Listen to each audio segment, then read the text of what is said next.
patterns within those events. And being able to recognize the patterns or the historical cycles in the patterns of history, to recognize those things, and then be able to interpret those events, but also being able to forecast the possibility of those coming events. See, now you have to look at our situation here. We not only interpret events, but we have forecast literally everything that's happened or getting ready to happen here. We've already done that. The other day we gave a talk about Afghanistan, and we told that Afghanistan, you can see it clearly now, but we told the people clearly that, look, we told the Islamic Republic very clearly. And after we said it, that night before we went to bed, the Rahbar repeated what we said, we have to be careful about Afghanistan, is what he said. Okay, so if you look at Afghanistan, it is classical Vietnam plus to the hilt. Even today, they done sent those helicopters, they done sent planes back to pick up people, and the people done bum rushed them. They back to helicopters on the roof just about, like in Vietnam.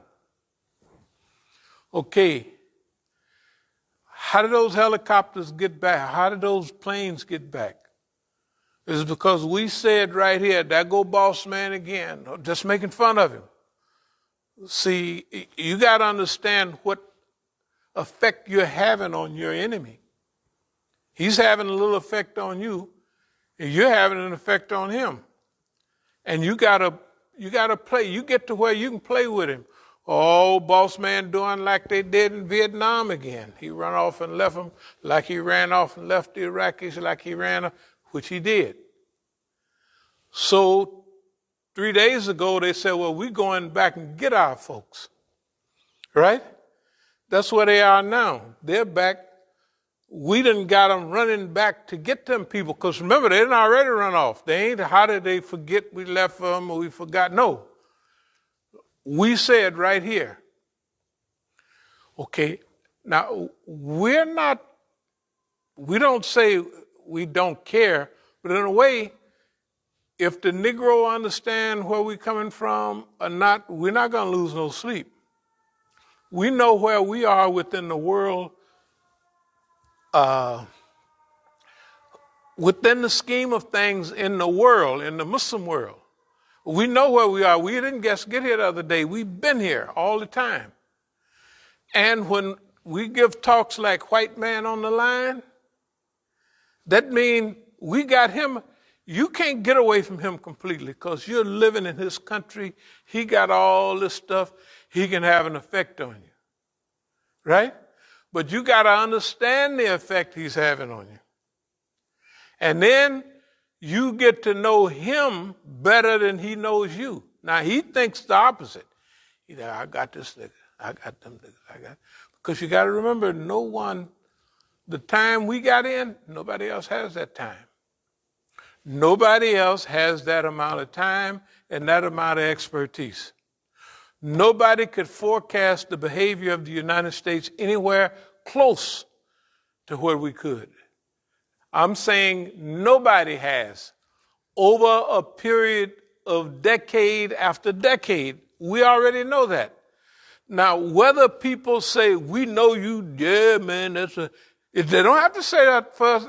We don't care what they say. They can call us the opposite of just what we are. We don't care. We know the effect that we have. All right. Now, the same thing with this stuff, especially the last thing. Oh, that Vietnam, oh, the white man and run off and left all them people. And if all them people gave their whole life of old boss man, he run off and left them just like he left them here, left them there, which he did. He left them in Iraq. He'll leave you in Syria, wherever. When the white man leaves, he leaves you behind. Okay? Now, we're proving it, and we're making the same statement to his Negroes here. Because, see, we don't have to, excuse the expression, we don't have to do nothing. If they listen, fine. If they don't, that's their business. But here's the point. Especially in this last session, the points we made is, number one, the Americans went into Afghanistan. They didn't think about it. They didn't have no understanding of what they was doing.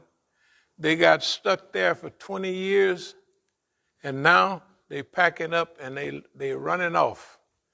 And that's what we said they're doing. They're running off. Okay, as they running off, they say, the niggas saying it, not only they saying it, but so is everybody else. The world is saying it. Because they showing, you can watch TV, they said this is the Vietnam. I don't know if y'all may not remember, but the people standing on top of the U.S. Embassy in 1975, you probably saw films of it. The Vietnamese, please let us, and they hanging on the helicopter.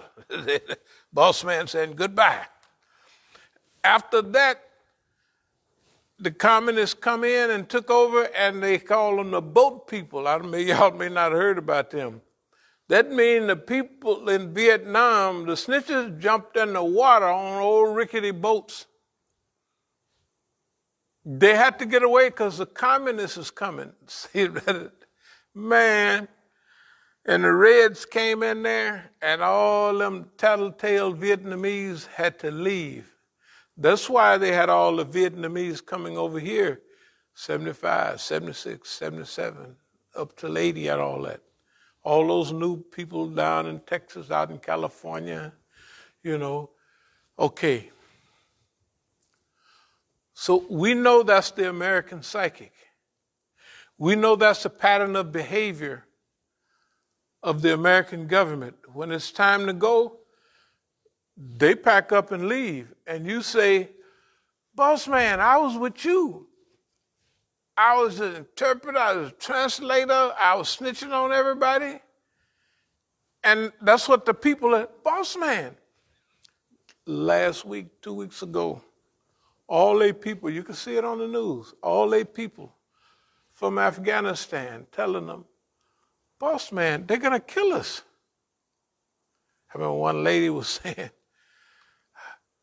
they're leaving us to die. The government. The U.S. Then they jumped over there. They like they're going back to get them. They said, we'll take them to Guam somewhere. Why don't you bring them right into the United States? The people did.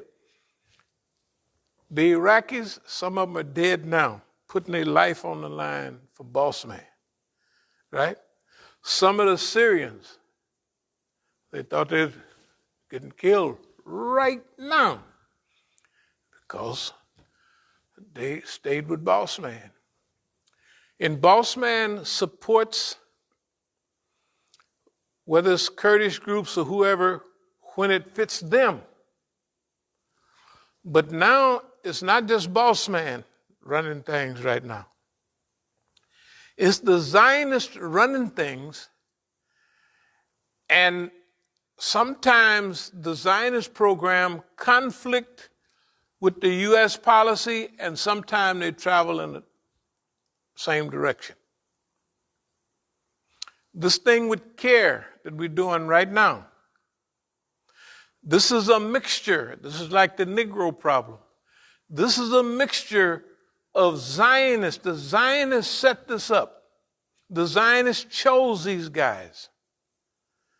The Zionists helped them build up. They'd be collected. They'd have money bags. You wouldn't believe it, the amount of money they collect. Because the Zionists hook them up. And the Zionists also back them with the right thing to say at the right time to the right people. And all those congressmen and everybody would not go along with CARE unless the Zionists gave them permission. You see what I mean? That's clear. If the Zionists, right, give them permission for the Congress, then they'll say that they're all right. The Zionists don't give nobody no permission to cooperate with Iran. Right? The Zionists give them permission to challenge Iran using the Munafiqeen, right? The runaway Iranians. The runaway Iranians is the ones that have connections inside of Iran that help them with those bombings that they do, whether it's at atomic energy, all of that stuff. Those are snitches inside of Iran that belong to these revolutionary groups or counter-revolutionary groups. Okay. Now, when they set up AMC, American Muslim Council, Al-Moody and all those guys, see, there's been several groups that they set up here. And Al-Moody, he just got out of the penitentiary. Al-Moody was in the media unit there at Terre Haute. I used to talk to Al-Moody and them all the time. See, we've been here a long time, and therefore we have direct access to all those people. Everybody that stayed away from us under direct orders from the system. We went down there to care, right? And we would be knocking on the door, hey, we're out here, or we'd be out there with the loudspeaker, hey, we're out here. They wouldn't even come to the door, right? Can you imagine? They're supposed to be a civil rights organization. They won't even come to the door. If the thing was not under their purview, they could say, well, you stuck with us when we was getting up. We'll give you a little advice. We got a whole legal team. We won't get on this on that, but we'll write you up a whole proposal and you follow that. If they was our friends, right? They didn't do that. Plus, the thing that they were standing on was an illegal premise. The other thing that's important about that, it's not that they get what they deserve, but they trusted the Zionists. What do you mean they're working with the Zionists? Here's what happened. Look at it. The Zionists build them up. That's step one. The Zionists give them all the support they need. That's step two. The Zionists give them the cover that they need. The Zionists will say one or two little semi-bad things about them, but they won't be too bad, And under the cover, they said that these are our homeboys. So the Muslims will think, hey, the Zionists don't like them. But they will be the Zionist people. See, the Zionists have built organizations all over the Muslim world. The Zionists and the colonialists have built organizations all over the Muslim world. Do you think they're going to leave the United States of America home free? It don't go like that. Okay. Now,